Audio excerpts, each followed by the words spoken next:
if you try to create ChatGPT or OpenAI account and end up receiving this error which say we can't create your account due to our terms of use, then I will guide you on how to resolve this issue. Now, the first thing you need to do is, if you are connected to a VPN, try to disable a VPN and try again, or check if your country is supported. They do have a list ChatGPT supported countries. I'll leave this link on the description here. So they are supported in majority of countries like Iran and North Korea are not supported here. So make sure to check on this list here. And if your country is not listed here, in most cases, you'll be getting these error messages a lot. Now, if your country is not supported, you can try to use a VPN to create your account.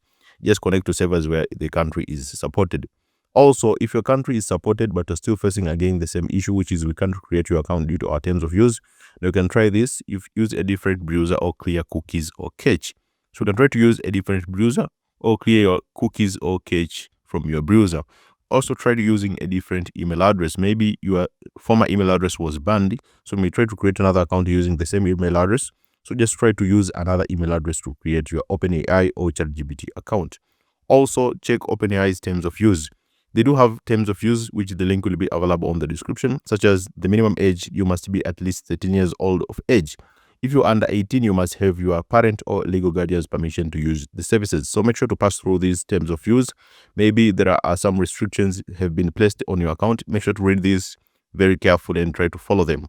Also, another thing you need to do is use a different internet connection. Example, you can try to connect to mobile data instead of Wi-Fi. So try to use mobile data instead of Wi-Fi. So this is the best guide on how to fix this issue. But in most cases, if you use a different browser or clear your browser cache or cookies, also if you're connected to VPN, just try to disable a VPN and try again. So this is the best guide on how to fix this issue. Make sure to follow the instructions very carefully, and I hope you'll be able to resolve this problem.